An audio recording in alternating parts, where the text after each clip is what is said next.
Vamos nesse momento orar. Feche seus olhos. Se tiver alguém em pé, temos algumas cadeiras ainda disponíveis. Espírito Santo, nessa noite pedimos que o nosso coração seja sensível à tua voz. Nós queremos obedecer aquilo que o Senhor está pedindo das nossas vidas. Que o Senhor nos dê esse coração maleável, coração de discípulos. Nunca percamos, Senhor, esse coração de discípulos que ouve a voz do Senhor e que pratica aquilo que o Senhor está mandando. Pai, em nome de Jesus. Amém. Irmãos, hoje de manhã eu tive um sentimento e eu quero que a gente faça isso, por isso que eu vou terminar a palavra bem rapidinho. Vou gastar só 10 minutos, no máximo, na palavra, porque de manhã, quando eu acordei, eu senti que nós deveríamos gastar tempo nesse Tadel orando, até os grupos de setor. Nós estamos terminando o jejum, estamos a 10 dias do término, e eu tenho percebido assim, uma batalha espiritual muito grande, uma resistência espiritual. Sempre que eu estou orando aqui ao meio-dia, eu sinto isso. Deus tem me levado à oração de guerra. E aí, Cristiane ontem compartilhou comigo que ela também, no momento de oração ontem de manhã, o Espírito Santo levou ela a um momento de guerra espiritual. E eu creio que isso é uma direção de Deus, então eu vou apenas comentar para a gente finalizar a palavra. Abra lá em Gálatas 5, verso 22, e vou terminar. E a gente então vai gastar um tempo em oração individual, depois um tempo em oração em grupo. Porque eu sei que quando nós jejuamos, nós estamos entrando no terreno do inimigo. Nós estamos confrontando o poder das trevas, nós estamos confrontando o diabo. E a Bíblia diz que quando Daniel começou a jejuar, no primeiro dia, Deus mandou a resposta. Depois nós vamos ler esse texto, mas só para você entender que nós realmente estamos numa guerra espiritual. Então, no primeiro dia a resposta veio. Mas por que não chegou até Daniel? A Bíblia diz que a mensagem de Deus, a resposta de Deus, ela foi interceptada por um espírito maligno que era o príncipe da Pérsia. E aquele espírito, que era de alta patente, ficou retendo a resposta. Então, Daniel continuou jejuando ainda por 21 dias. E enquanto Daniel estava jejuando, então Deus mandou reforço, mandou o arcanjo Miguel para guerrear contra o príncipe da Pérsia e a resposta então chegar até Daniel. Então eu sei que nós estamos enfrentando lutas, guerras, pressões. Quantos aqui estão assim sentindo essa guerra espiritual muito forte? Então nós precisamos vencer na oração, irmãos. Não é na força do braço. E o Senhor me deu hoje um versículo, quando eu estava orando, que diz: uns confiam em carros, outros em cavalos, mas nós confiamos no Senhor. Então a nossa força não é na força do braço. As coisas não mudam porque a gente quer que elas mudem. As coisas mudam quando a gente gasta um tempo orando na presença de Deus, se colocando diante de Deus, guerreando, fazendo guerra espiritual. Então a gente traz as respostas de Deus para nós. Então eu vou terminar. Eu já estou falando, acho que há umas 3 terças-feiras, sobre caráter. Eu falei sobre o amor. Primeiro que o amor, a palavra para amor é ágape. Vamos esperar que ele coloque. Ágape. Então é o amor incondicional. Depois eu falei sobre alegria. Alegria no grego é chara, que significa a música do amor. Então, o amor, ele é alegre. Que nos mantém alegre em todas as circunstâncias é essa alegria, que não depende da emoção, alegria. O fruto do Espírito é alegria também, mas não é a emoção. Então, nós podemos estar tristes na emoção, mas estamos alegres no nosso espírito. A outra palavra que descreve o fruto do Espírito é paz. Paz em grego é eirene, certo? A palavra própria, o nome próprio Irene, vem do grego eirene, que significa paz. Paz é a harmonia do amor. E a gente tem no Novo Testamento 2 tipos de paz: paz com Deus e paz de Deus. Paz com Deus, todo nascido de novo tem paz com Deus. Justificados, pois, pela fé, temos paz com Deus. Então, a paz com Deus, ela foi selada no dia que a gente nasceu de novo. Agora, existe a paz de Deus. A paz de Deus é um fruto.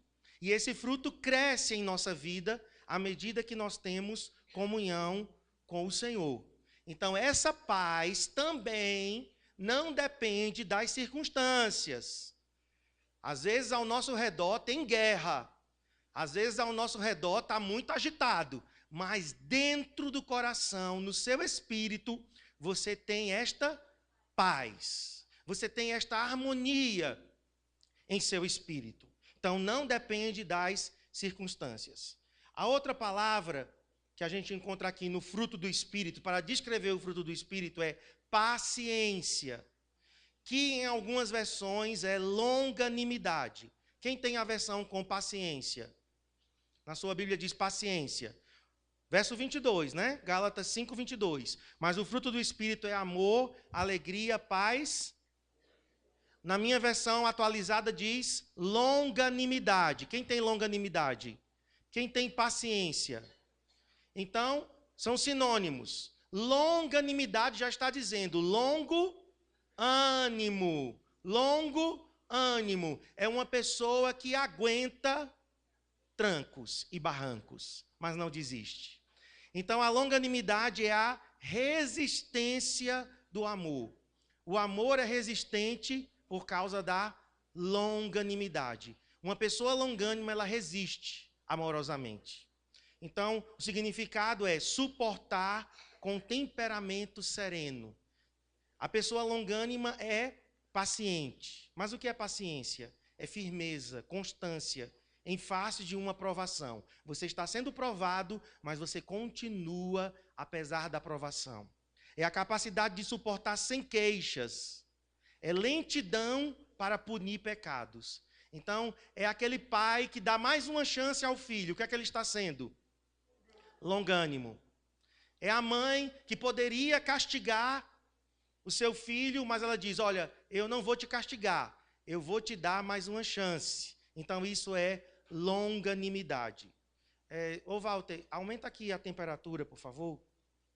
Ter paciência é aguardar tranquilamente o cumprimento do plano de Deus para a nossa vida. Para nós isto é difícil.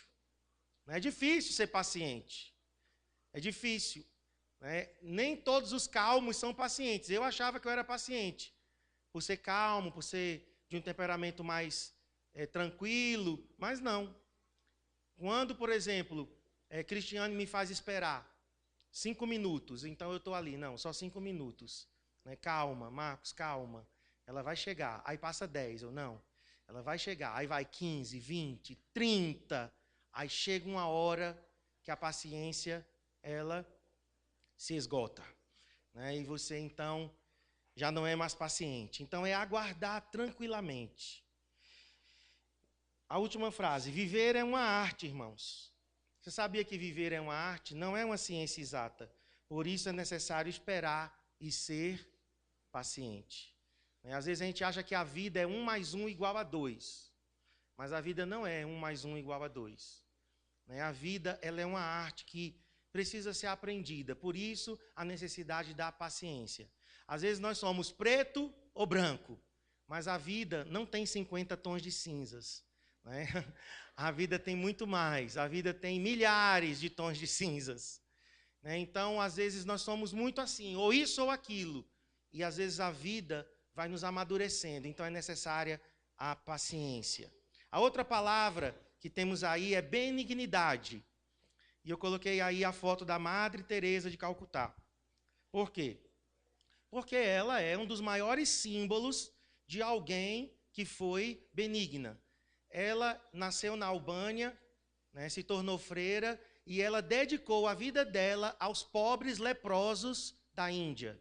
Ela foi morar em Bombaim, que hoje é Mumbai, e ela foi morar junto dos leprosos. Irmãos, ela beijava os leprosos, ela dava banho nos leprosos. E as pessoas que conheceram, o nome dela verdadeiro não é Madre Teresa de Calcutá, é Agnes alguma coisa, esqueci o resto. Mas quem conhecia ela dizia que ela transpirava benignidade, que ela realmente era muito parecida com Jesus.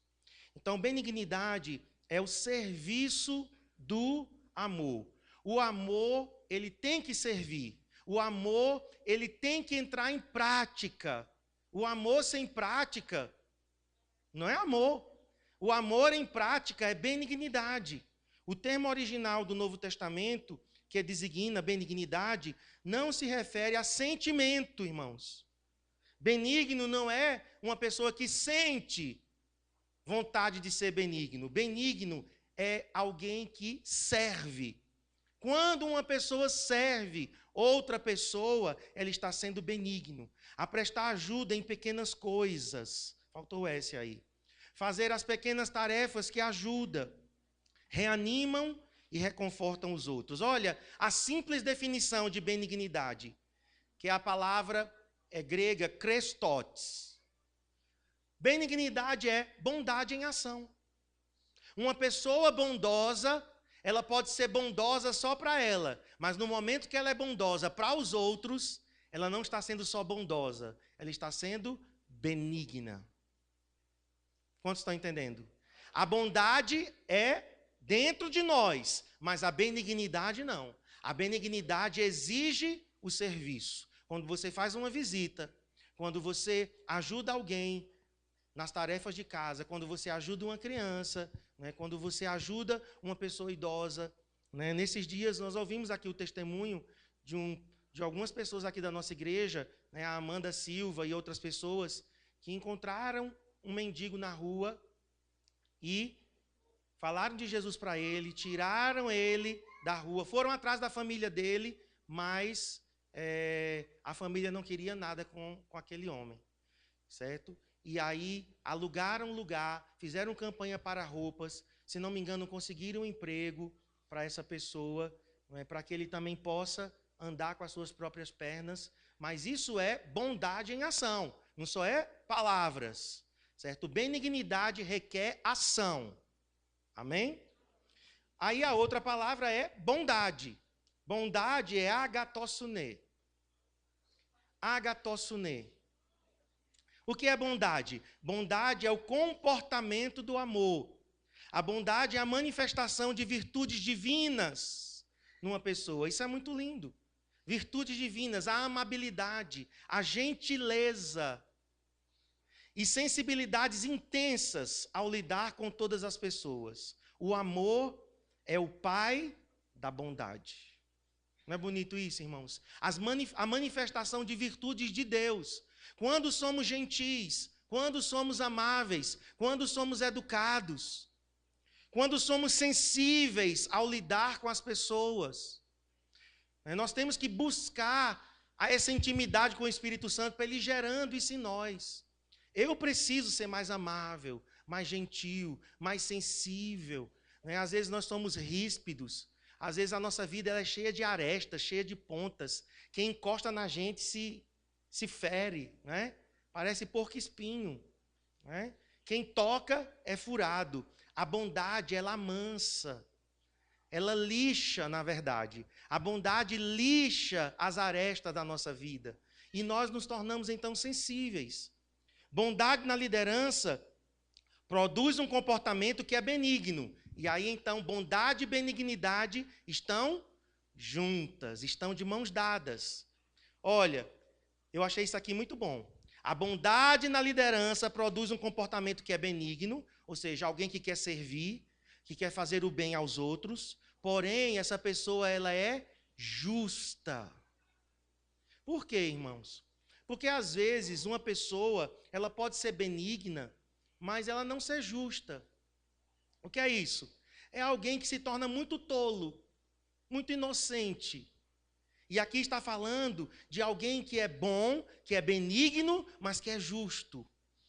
Sabe até onde pode ir, sabe até onde ajudar, até onde a pessoa pode ser ajudada e até onde a pessoa vai seguir com as suas próprias pernas. No momento você pesca o peixe para a pessoa, assa, corta, tira espinha e dá na boca. Em outro momento, não. Em outro momento, sabe o que é que você faz? Você compra uma vara de pescar e você dá à pessoa. Então, você está sendo benigno também, mas você está sendo justo. Por quê? Porque, às vezes, nós confundimos paternidade com paternalismo. Nós temos que ser paternais, mas não paternalistas. Qual é a diferença? Paternal é o cuidado do pai. Você tem cuidado com o filho. Paternalista é aquela pessoa que faz tudo pelo filho. Dá comidinha na boca, o marmanjo já tem 30 anos e você ainda está trocando a fraldinha dele e colocando chupetinha na boca, não é? Porque você, não, eu sou pai. Não, você não está sendo pai. Você está criando um inválido, não é? Uma sanguessuga. Então, nós temos que ser benignos, porém justos. Temos que ser ternos. Terno aqui não é a roupa, certo? Mas é de ternura. Temos que ser ternos, carinhosos, mas inflexíveis. Como assim? Nós temos que ser firmes, imaculados, contudo firmes. Tem uma frase que eu não sou muito fã do Che Guevara, certo? Tem todas as minhas ressalvas com a Revolução Comunista em Cuba, né? E com Fidel Castro, e com toda essa horda de revolucionários, né? Então eu tenho várias restrições, mas o Che Guevara ele teve uma frase que ele foi feliz quando ele disse, né? Ele disse em espanhol assim: "Hay que endurecer, pero sin perder la ternura." O que é isso? Você tem que ser firme, porém carinhoso. É difícil, né, irmãos? Eu acho. Você ser firme e carinhoso ao mesmo tempo, você ser terno e firme ao mesmo tempo. Geralmente uma coisa parece que elimina a outra. Não, se eu for firme, eu sou duro. Se eu for terno, eu sou mole. Não. Nós podemos ser firmes, por exemplo, firmes nas convicções. Nós podemos ser firmes na correção. Podemos, mas podemos ser carinhosos. Amém? Vamos falar em espanhol? Diga: "Hay que endurecer, pero sin perder la ternura." Ai, acabaram de falar em espanhol, tá vendo? Vou cobrar pelas aulas de espanhol, viu? Antepenúltima característica do fruto do Espírito é a fidelidade. Fidelidade, a palavra é pistis. Pistis. Interessante, porque pistis é fé. Fé. Então, fidelidade pode ser traduzida também por fé. E eu esqueci de colocar aqui, tá? Mas coloca aí para mim, aí embaixo. Fidelidade é a constância do amor. Fidelidade é a constância do amor. Alguém que é fiel é constante, continua crendo, continua convicto. Fidelidade ou fé é a convicção, confiança, crédito. No cenário do Novo Testamento, pistis é o princípio divinamente implantado da confiança. O princípio divinamente implantado da confiança. Convicção e crenças internos e confiança em Deus e em tudo que Ele fala. Por que nós nos mantemos constantes, irmãos, na nossa vida cristã? Porque nós confiamos naquilo que Deus falou. Aquilo que Deus falou é verdade? Sim ou não? Sim. Quantos creem aqui que aquilo que Deus falou, Ele vai cumprir? Amém. Então, isso nos mantém constantes. Veja, a constância não está baseada nas nossas emoções. Eu já fui muito inconstante. Eu ainda estou lutando contra a inconstância. De vez em quando ela quer me pegar. Altos e baixos. Hoje quero, amanhã não quero. Hoje eu sou um homem de fogo, amanhã eu não sou. Hoje eu tenho vários compromissos firmados com Deus, amanhã eu não tenho mais. Não, nossa constância não está baseada nas emoções, nem nas circunstâncias, nem nas pessoas. Eu sou constante baseado no que Deus me disse, no que Deus me falou. Eu não posso ser guiado, irmãos. Por exemplo, alguém é guiado pelo número de pessoas que tem na célula. Então, se a célula tem 10, 12, 15, ai, aleluia, Deus está comigo, estou sentindo a glória, estou sentindo a unção. Aí, na outra semana, tem 3 pessoas na célula. E aí, foi para onde a constância? Deus deixou de ser fiel? Deus deixou de ser Deus? Mas a gente, irmãos, o que é que a gente faz? A gente começa a vacilar. A gente começa a desanimar. Então, a fidelidade é a constância do amor. É você continuar, apesar das circunstâncias. Você continua crendo, convicto, porque quem prometeu é fiel para cumprir. Amém? Infelizmente, hoje, muitas promessas não são cumpridas, né? Mas o nosso Deus é fiel para cumprir. Penúltima característica do fruto do Espírito, a mansidão. Essa é linda demais. Eu quero essa. Cada vez mais eu quero. Praotes. Existe uma diferença entre manso e humilde. Até eu estava falando com o Cristiano essa semana. Por quê? Porque eu falei de humildade. Humildade não é Deus que produz humildade em nós. Já a mansidão é. A mansidão é resultado da nossa convivência com o Senhor. Mansidão é a disposição que é equilibrada, tranquila, balanceada em espírito, despretensiosa, que tem as paixões sob controle, que tem as emoções sob controle. Uma pessoa mansa não é uma pessoa mole, não é uma pessoa boba, não é um tolo, não é um ingênuo. Manso é alguém que conseguiu dizer sim na hora certa e não na hora certa. Parece com autocontrole, que é o próximo, tá? Mas está ligado às emoções. Manso é aquele que tinha o poder de se vingar. Mas ele diz, não, eu não vou me vingar. Porque ele tem as suas emoções sob controle. A palavra é melhor traduzida como serenidade. Não como uma indicação de fraqueza, mas de poder e força sob controle. Olha aí. Uma pessoa mansa não é fraca, mas ela tem o poder e a força dela sob controle. Aquela represa.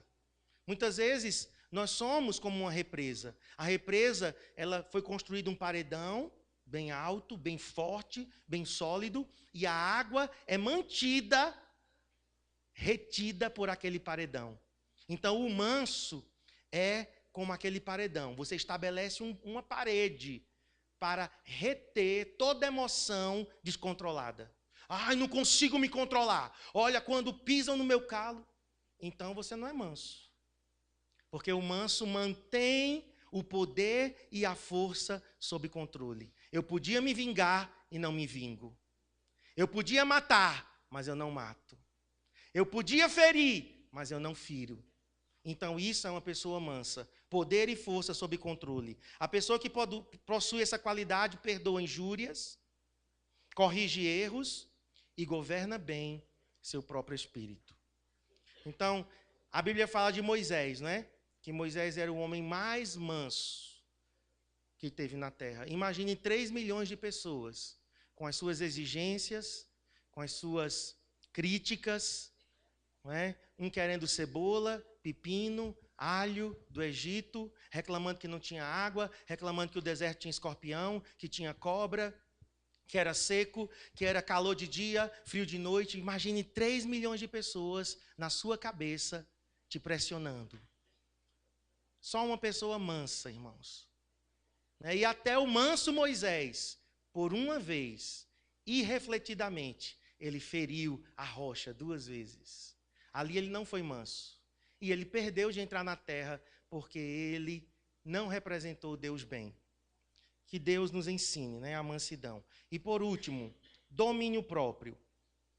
Domínio próprio é a palavra encrateia. Encrateia, o G pronuncia como N. Encrateia, o que é que significa isso? En significa próprio, eu mesmo. Kratos significa governar. Então, é quando você governa a você mesmo. É quando você tem autocontrole. Controle de si mesmo. Virtude de alguém que domina seus desejos e paixões. Especialmente seus apetites sensuais. Quais são os apetites sensuais? Os apetites da carne. Aqui não é apetite sexual apenas, viu? Sensuais inclui tudo. Comer muito, irmãos, é apetite carnal, é sensual. É porque no português, sensual se tornou o quê? Alguém, né, que dá aquela jogada. Ai, aquela mulher sensual. Mas no original grego, sensual é carnal. Carnal. Por exemplo, jejuar. Jejuar é um tipo de domínio próprio. Você está aplicando o domínio próprio aos desejos da sua carne. O que é que sua carne quer? A minha agora quer uma picanha. Agora, nesse exato momento, encher a boca de água. É imediato. A minha agora, eu queria um pão saído do forno com manteiga derretida.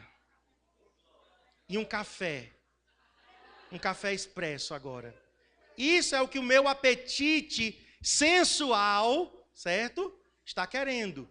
Mas eu exerço o domínio próprio e digo não, eu tenho autocontrole. A imagem aqui é de atletas, né? Nós estamos agora com as Olimpíadas, né? 100 dias para as Olimpíadas. Você sabia que tem pessoas que vão participar das Olimpíadas, mas elas estão investindo na vida delas há 4 anos, há 5 anos, há 8 anos. Tem muitos desses atletas que perderam horas de sono, que fizeram regime alimentar, exercícios de 8, 10, 16 horas. Eles vão ganhar a medalha de ouro. Por que eu não vou ganhar a medalha de ouro dos 100 metros rasos? Por quê? Por que eu não vou estar lá? No Rio, correndo com, não sei se o Usain Bolt ainda corre. Acho que corre, né? Concorrendo com ele. Talvez ele vai ganhar, talvez seja outro agora que vai surgir. Por que eu não vou ganhar? Porque eu não tive domínio próprio. Eu não me exercitei, eu não fiz regime, eu não fiz disciplina nos exercícios. Eu fui atleta já. Não parece, mas fui.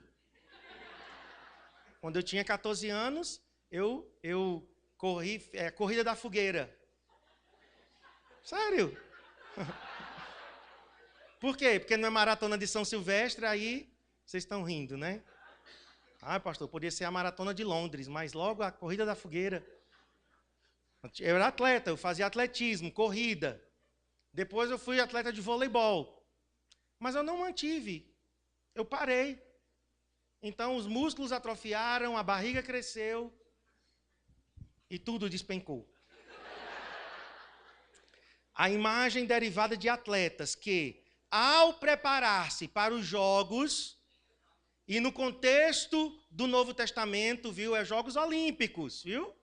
Paulo estava escrevendo para a cultura grega, para o império, né, que era romano, mas que antes tinha sido grego. Então, havia atletas ali.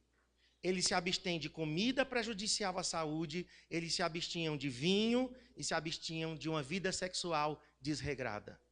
Então, isso daqui fala de encrateia. É alguém que domina-se a si mesmo, aos desejos especialmente. Quantos estão entendendo? Então, domínio próprio tem a ver com controle dos desejos. Mansidão tem que com o controle de quê? Do temperamento, tá? Das emoções. Amém, irmãos? Nós vamos orar agora. Vamos gastar um tempo em oração, como eu tinha proposto a vocês. Vamos ficar em pé. Primeiro, individualmente.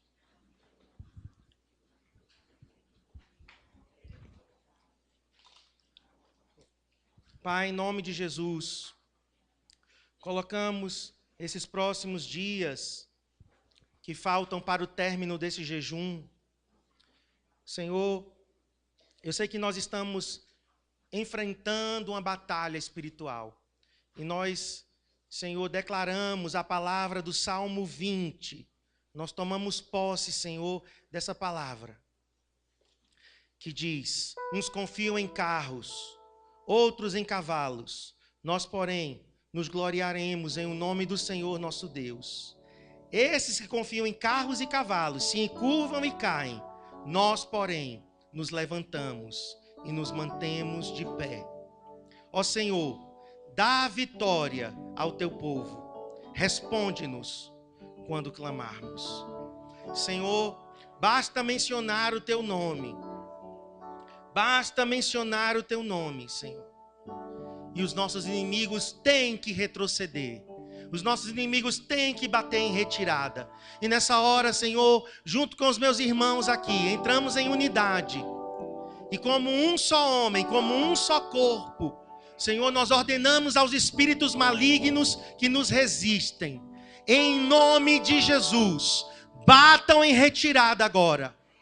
Batam em retirada todo espírito de resistência na nossa vida espiritual, no nosso tempo a sós com Deus. Espíritos malignos que nos atacam nos pensamentos, tentando nos desanimar, tentando nos tirar do foco da presença do Senhor. Batam em retirada em nome de Jesus. Ordenamos aos céus de bronze que se rasguem sobre as nossas cabeças. Toda resistência espiritual sobre as nossas vidas, sobre a nossa vida devocional, sobre o nosso tempo a sós com Deus. No nome de Jesus, eu agora declaro céus abertos sobre as nossas cabeças. Senhor, dizemos como Isaías disse, ó, se fendesses os céus e descesses. Senhor, rasga os céus e desce. Como quando o fogo inflama os gravetos, como quando faz ferver as águas, para fazeres notório o teu nome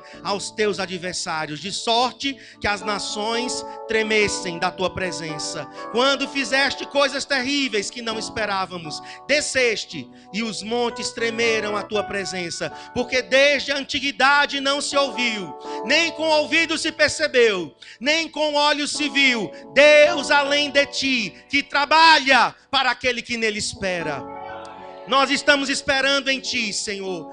30 dias, Pai, que estamos aguardando o teu agir em nosso favor. E continuaremos na torre de vigia. Nós dizemos como Abacuque disse, continuarei na minha torre de vigia, para ver o que o Senhor dirá, para ver o que o Senhor fará. Nos colocamos na brecha, Senhor. Ó Deus, nos colocamos, por-me-ei na minha torre de vigia, colocar-me-ei sobre a fortaleza e vigiarei para ver o que Deus me dirá e que resposta eu terei à minha queixa. Senhor, fortalece-nos nesta guerra, fortalece-nos nesta batalha. Ó Deus, eu coloco os líderes dessa igreja, os líderes de célula, os supervisores de setor, eu coloco agora os discipuladores diante do Senhor. Nós, como pastores, nos colocamos agora debaixo do sangue de Jesus. Senhor, e todo ataque do maligno na nossa mente, todo ataque do maligno nas nossas emoções, cai agora em nome de Jesus. Todo espírito maligno de desânimo, todo espírito maligno de rebeldia, de dureza de coração, todo espírito maligno que nos assedia, nós agora ordenamos, em nome de Jesus, retrocedam em nome de Jesus. Senhor, guarda as nossas casas, guarda as nossas famílias, colocamos o nosso casamento diante do Senhor, colocamos os nossos filhos diante do Senhor, colocamos nossas emoções agora debaixo do sangue de Jesus. Vamos, querido, levante sua voz. Eu não posso interceder sozinho, eu não posso guerrear sozinho. Você precisa guerrear pela sua própria vida. Oh, em nome de Jesus. Todo espírito de rebelião, fora em nome de Jesus. Todo espírito de insubmissão, fora em nome de Jesus. todo espírito de feitiçaria, todo trabalho feito contra as nossas vidas nas encruzilhadas, todo despacho oferecido a entidades, nós pisamos agora, em nome de Jesus. Todo trabalho de macumba, nós pisamos agora em nome de Jesus. Toda palavra de maldição desferida contra nós, em nome de Jesus nós te repreendemos. Em nome de Jesus. Em nome de Jesus. Declaramos sobre a nossa casa proteção, sobre a nossa saúde física proteção. Ó Senhor, a sua palavra diz que pisaríamos serpentes e escorpiões, e nada, absolutamente nada causaria dano. Pisamos nessa noite, Senhor, na autoridade do nome de Jesus. Pisamos em nome de Jesus. Sejam desfeitas todas as obras das trevas, resistência espiritual contra o crescimento dos meus irmãos, contra o crescimento espiritual, contra o crescimento emocional. Oh, em nome de Jesus, eu expulso agora espíritos de prostituição, espíritos de homossexualismo, de lesbianismo, em nome de Jesus, de imoralidade, pornografia, adultério. No nome de Jesus nós repreendemos. Fora em nome de Jesus. Chamamos a santidade, chamamos o compromisso com Deus, a pureza, chamamos sobre nós a realidade de uma vida santa e crucificada. Em nome de Jesus, repreendemos também toda resistência contra as nossas células. Em nome de Jesus, nós declaramos que já é uma realidade a multiplicação dessas células. Novos líderes. Toda resistência caia por terra agora ao surgimento de novos líderes. Chamamos a existência, Senhor, uma nova geração de líderes nessa igreja. Até dezembro de 2016, nós veremos dezenas e dezenas e dezenas de líderes sendo levantados. Profetizamos, Pai. Profetizamos o romper de Deus. Nós romperemos a casa dos 100. No nome de Jesus. Senhor, colocamos também, Senhor, a nossa vida financeira. Pai, pedimos agora proteção sobre as nossas finanças. Em nome de Jesus, todo espírito maligno que tenta prender as nossas finanças em dívidas, em juros, em dívidas de cartão de crédito, de agiota, de empréstimos, em nome de Jesus, nós ordenamos que solte agora. Nos dê sabedoria para administrar as nossas finanças, Senhor. Em nome de Jesus, colocamos os jovens dessa igreja, colocamos homens, mulheres, colocamos adolescentes, colocamos as crianças dessa igreja, abençoamos cada geração, cada faixa etária, abençoamos com santidade, proteção, fome e sede de Deus. Eu declaro um aumento da fome, um aumento da sede em nossos corações, o aumento do amor pela palavra, pela presença do Senhor. Nosso coração vai ser incendiado, nosso coração vai se apaixonar de novo. Senhor, no nome de Jesus, até o término desse jejum, eu peço milagres sobrenaturais acontecendo na nossa vida espiritual, sonhos proféticos. Senhor, que o teu povo tenha sonhos, visões nos cultos, nas células, no discipulado, o sobrenatural aconteça. Em nome de Jesus, em nome de Jesus, abençoamos, Senhor, abençoamos a nossa cidade, o nosso estado, abençoamos a nossa nação, declaramos sobre essa nação a tua bênção. Toma o controle dessa nação. Não está nas mãos do PT, nem do PMDB, nem do PSDB, nem de qualquer outro partido. Nós declaramos que Jesus tem o domínio dessa nação. É o Senhor quem remove reis e estabelece reis. Dá sabedoria aos sábios e entendimento aos entendidos. Toma o controle dessa nação. Quem quer que esteja no poder, Senhor, só suba com a sua permissão. Em nome de Jesus. Pai, abençoamos também, Senhor, o projeto Isaías 54. Colocamos diante de Ti a necessidade que nós temos, Senhor. Que o Senhor abra uma porta para que a gente se mude desse lugar. Ó Senhor, um lugar amplo para pelo menos 1.500 pessoas. Estacionamento, banheiros, salas de aula, escritórios, cozinha. Senhor, nos mostre, nos guie, nos leve até esse lugar. Senhor, e que a faixa de aluguel seja entre 6.000 a 8.000 reais. Nós pedimos esse milagre, Senhor. Também colocamos o sorteio desse consórcio, próxima semana, dia 13, colocamos, Senhor, aquele sorteio, a cota 466, nos dê a contemplação dessa carta de crédito, e já vá preparando, Senhor, o lugar, o terreno, o prédio, o galpão que o Senhor vai nos dar para a compra. Senhor, prepare esse lugar, para que a gente possa, com a carta de crédito, adquirir essa propriedade, Senhor. Ó Deus, em nome de Jesus, abençoamos também, Senhor, levante suas mãos, vamos encerrar. Abençoamos a vida de cada pessoa nesse lugar. Nós declaramos que nós vamos viver a tua perfeita vontade, que nós vamos entender o teu propósito para as nossas vidas, que nós vamos ter certeza do teu chamado, que nós não vamos viver uma vida alheia, nós não vamos viver uma vida à toa. Eu declaro pastores e pastoras, missionários e missionárias sendo levantados nessa igreja. Eu declaro ministros de adoração sendo levantados, músicos e cantores. Eu declaro, Senhor, ó Deus, pessoas para trabalhar no ministério infantil. Senhor, pessoas para trabalhar, Senhor, na assistência social, cuidando de idosos, cuidando de crianças de rua, cuidando, Senhor, ó Deus, de drogados. Senhor, eu declaro, Senhor, ministérios sendo levantados nessa igreja. O ministério de intercessão, levante intercessores nessa igreja. Ó Pai, eu oro com urgência, levante intercessores, pessoas que vão estar pagando preço, Senhor, na intercessão, orando, cobrindo a vida dessa igreja, Senhor. Em nome de Jesus, também oramos, Senhor, pelo nosso sonho de termos adoração 24 horas por dia. 24 horas por dia, 7 dias na semana. Senhor, se tu tens esse chamado para nós, e eu sei que tu tens, que isso arda no nosso coração, e que o Senhor comece a levantar os adoradores, que vão se revezar em turnos de adoração nesse lugar. 24 horas, 7 dias na semana, revezando-se na presença do Senhor.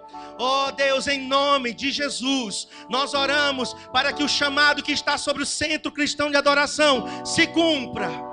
O nosso chamado na adoração se cumpra. O nosso chamado para o avivamento se cumpra. O nosso chamado para missões se cumpra. Em nome de Jesus. Queria orar com os nossos líderes de célula antes de encerrarmos. Os nossos líderes, levante suas mãos. Você que já é líder de célula, quero orar por você. Fortalece esses homens e mulheres, Pai, que estão com as mãos levantadas. Eu sei que muitos estão enfrentando lutas, muitos estão enfrentando guerras, muitos estão, Senhor, exaustos espiritualmente, exaustos emocionalmente e até exaustos fisicamente. Senhor, tu sabes as lutas de cada um, mas eu peço nessa hora, como foi com Elias, dá-nos o pão e dá-nos a botija de água, Senhor.